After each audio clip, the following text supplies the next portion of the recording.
The American Academy of Pediatrics recently released some new guidelines for the use of screen time and media, including social media, in children. They call it the 5 C's. Now, before I explain to you what the 5 C's is, I'd like to tell you a little bit about why it's so important. For years, the Academy of Pediatrics has been recommending a limit of less than 2 hours per day of screen time, including television, video games, computers, social media, any of that.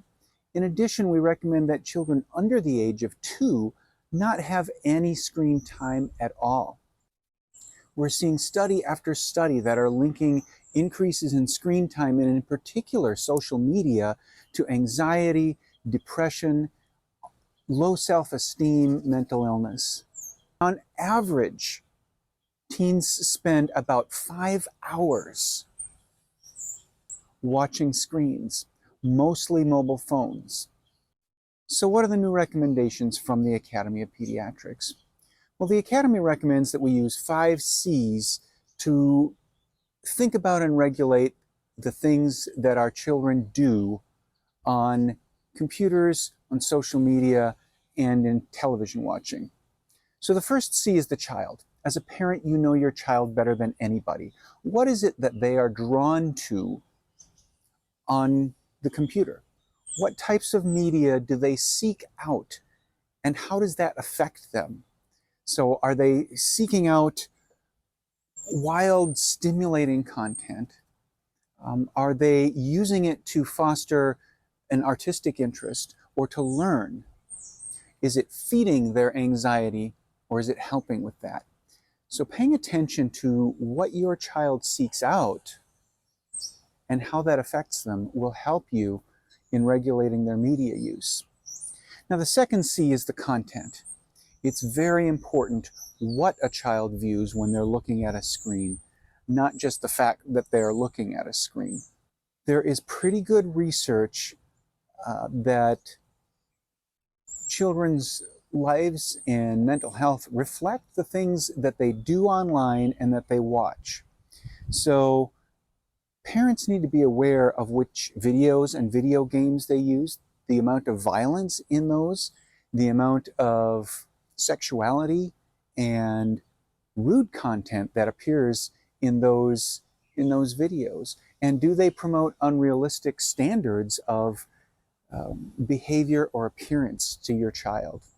The third C is calm, and that refers to a child's ability to manage strong emotions or self-soothe or self-calm. So media can help with this and can hurt. So stimulating content, particularly at the end of the day, can make sleep very difficult. In fact, I encourage all parents to turn off the screens, except possibly for use for reading, for at least the hour before bedtime.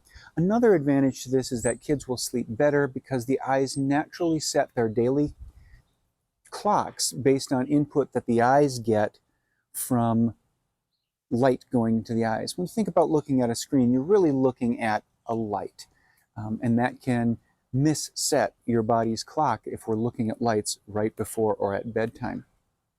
Now, the fourth C is crowding out, and that just depends on what and how much media use your child is experiencing. Is it crowding out other activities that they could or should be doing? Is it getting in the way of their sleep time? Is it getting in the way of their active time, their time outdoors? Social media in particular uses lots of strategies to hook kids in and keep them continuing their use and keep them scrolling and keep them clicking. So it can be very important how much of this time we're spending in electronic media, and is it crowding out other things that the child could or should be doing, including family time. Now, the fifth C is communication. And that is to advise parents that you need to keep communicating and talking to your kids about what it is that they're seeing and doing online. You may be able to identify if your child is struggling or experiencing anxiety or depression or other signs of low self-esteem that might be fed into by what they're experiencing online.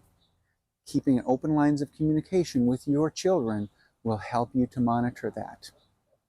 The recommendation of limiting the amount of time that kids spend using electronic media is not new. And advantages to limiting that time will include that your child will have more time for active play. They will be less likely to grab unhealthy snacks as they sit at their screen. You will know what things they are doing and being exposed to. So it's really important as parents to know what your child is doing online. And I do not recommend allowing unmonitored time online either. So this is the basics of the 5C approach that the American Academy of Pediatrics has just released. If you look at their website, they break that down by age groups, which is really helpful to parents. So I do encourage you to check out the AAP at aap.org and look for the 5 C's. Parents, you got this. See you next time.